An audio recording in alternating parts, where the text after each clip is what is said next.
Hi everyone, welcome to Nag's veg kitchen. ఈరోజు వీడియోలో బూందీ అచ్చును చూపించబోతున్నాను. ముందుగా దీనికోసం మనం ఒక గ్లాస్ శనగపిండిని తీసుకోవాలి. ఇప్పుడు నేను ఒక గ్లాస్ శనగపిండిని తీసుకుంటున్నాను. దానికి ఒక గ్లాస్ శనగపిండి తీసుకుంటే సగం గ్లాస్ మనం బియ్యపిండిని తీసుకోవాలి. బియ్యపిండిని వేయడం వల్ల మనకు బూందీ అనేది క్రిస్పీగా వస్తుంది.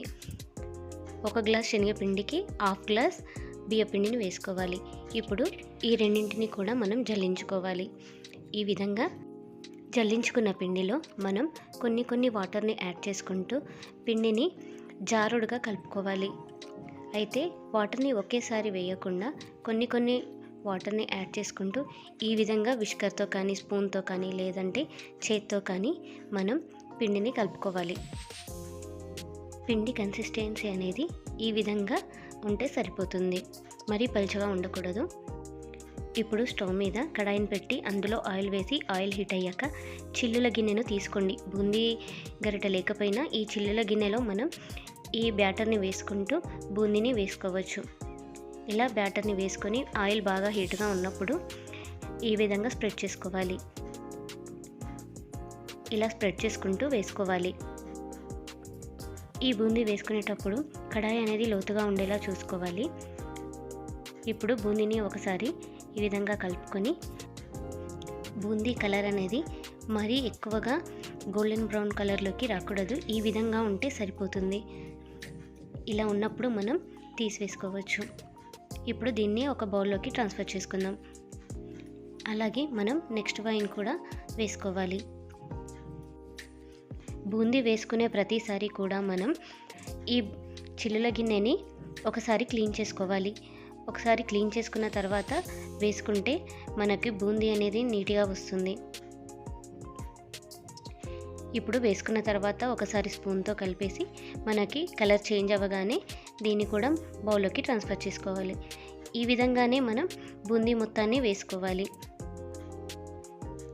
మనకి బూందీ అనేది ఎంత క్రిస్పీగా వచ్చిందో చూడండి. ఇప్పుడు ఈ బూందీ గిన్నెను మనం పక్కన పెట్టేసి దీనికోసం మనం పాకంని ప్రిపేర్ చేసుకోవాలి. స్టవ్ మీద గిన్నెను పెట్టి ఏ గ్లాస్తో అయితే శనగపిండి తీసుకున్నామో ఆ గ్లాస్తో బెల్లంని తీసుకోవాలి. బెల్లము శనగపిండి ఈక్వల్ క్వాంటిటీలో ఉండేలా చూసుకోవాలి. గ్లాసు బెల్లంకి 1/4 గ్లాస్ వాటర్ని యాడ్ చేసుకొని మనం ఈ బెల్లం అంతా కరిగేలాగా కలుపుకోవాలి. ఈ బెల్లం మొత్తం కరిగే వరకు మనం కలుపుకుంటూ ఉండాలి. ఈ బెల్లం మొత్తం కరిగాక మనం నలకలు కానీ ఉండకుండా ఈ బెల్లం వాటర్ని మనం ఒకసారి ఫిల్టర్ చేసుకొని తిరిగి మళ్ళీ బౌల్లో వేసుకొని పాకాన్ని ప్రిపేర్ చేసుకోవాలి. మనకు ఈ పాకం అనేది ఉండపాకం వచ్చే వరకు కూడా మీడియం ఫ్లేమ్లో పెట్టుకొని కలుపుతూ ఉండాలి. ఇప్పుడు ఒక బౌల్లో వాటర్ వేసి చెక్ చేసుకోవాలి. మనకి ఉండపాకం వచ్చినట్టయితే పాకం అనేది రెడీ అయిపోయినట్టే. ఈ విధంగా మనం వాటర్లో వేసి చూస్తే బాల్ కన్సిస్టెన్సీలోకి రావాలి. ఇలా బాల్ కన్సిస్టెన్సీలోకి రాగానే మనం మంటను లో ఫ్లేమ్లో పెట్టేసి అందులో బూందీని వేసుకోవాలి. చూసారా, మనకు పాకం అనేది ఈ విధంగా రావాలి. ఇది పర్ఫెక్ట్. ఇప్పుడు ఇందులో మనము బూందీని వేసుకోవాలి. ఇప్పుడు బూందీని వేసేసుకొని మనం బూందీ అంతటికీ కూడా ఈ పాకం పట్టేలాగా కలుపుకోవాలి. ఒక 2 మినిట్స్ పాటు మంటను లో ఫ్లేమ్లో పెట్టేసి ఈ బూందీ మొత్తానికి పాకం పట్టేలాగా కలుపుకోవాలి. ఈ విధంగా కింది నుండి పైనకి కలుపుకుంటూ ఉండాలి. ఒక 2 మినిట్స్ తర్వాత మనం స్టవ్ ఆఫ్ చేసేసుకొని మనం ఈ బూందీ అచ్చు వేయడానికి ఒక ప్లేట్కి మనం నెయ్యిని అప్లై చేసుకొని ఉంచుకోవాలి. నెయ్యిని అప్లై చేసుకున్న ప్లేట్ ఈ బూందీ మిశ్రమాన్ని వేసేయాలి. ఈ విధంగా వేసేసిన తర్వాత ఫ్లాట్గా ఈవెన్గా వచ్చేలాగా చేసుకోవాలి మనం. అయితే ఈ విధంగా ఫ్లాట్గా చేసుకోవడానికి ఒక గిన్నెని యూజ్ చేస్తున్నాను. ఈ విధంగా గిన్నెని యూజ్ చేసి ఈ విధంగా ఫ్లాట్గా చేసుకోవాలి. ఇలా చేసుకున్న తర్వాత ఈ మిశ్రమం గోరువెచ్చగా ఉన్నప్పుడే మనం ఒక చాకు తీసుకొని మనకు కావాల్సిన సైజులో కావాల్సిన షేప్లో కట్ చేసుకోవచ్చు.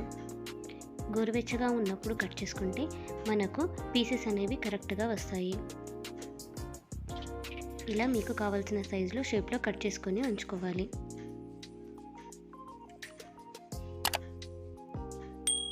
ఇప్పుడు ఇది మొత్తం చల్లారాక మనం ఒక ప్లేట్లోకి డీమౌల్డ్ చేసుకోవచ్చు. ఈ విధంగా మరొక ప్లేట్ని ఉంచి ఇలా డీమౌల్డ్ చేసుకుంటే మనకు బూందీ అచ్చు అనేది కరెక్ట్గా వచ్చేస్తుంది. చూసారా, మనకు బూందీ అచ్చు అనేది ఎక్కడా కూడా అతుక్కోకుండా వచ్చేసింది. అంతే, ఎంతో సింపుల్గా ఉండే బూందీ అచ్చు అనేది రెడీ అయిపోయింది. దీన్ని మనం కట్ చేసుకొని ఉంచుకున్నాం కదా, ఇప్పుడు పీసెస్ కింద మనం విరిచేసుకోవచ్చు. ఈ విధంగా మనం పీసెస్ కింద తీసేసుకుంటే సరిపోతుంది. బూందీ అచ్చు అనేది పర్ఫెక్ట్గా వచ్చేసింది. మీరు కూడా దీన్ని ఈ సంక్రాంతికి తప్పకుండా ట్రై చేయండి. అలాగే నా వీడియో కనుక మీకు నచ్చినట్టయితే లైక్ చేయండి, షేర్ చేయండి, సబ్స్క్రైబ్ చేసుకోండి. మీ ఫ్రెండ్స్కి, ఫ్యామిలీకి కూడా షేర్ చేయండి. Thank you. Keep watching my channel.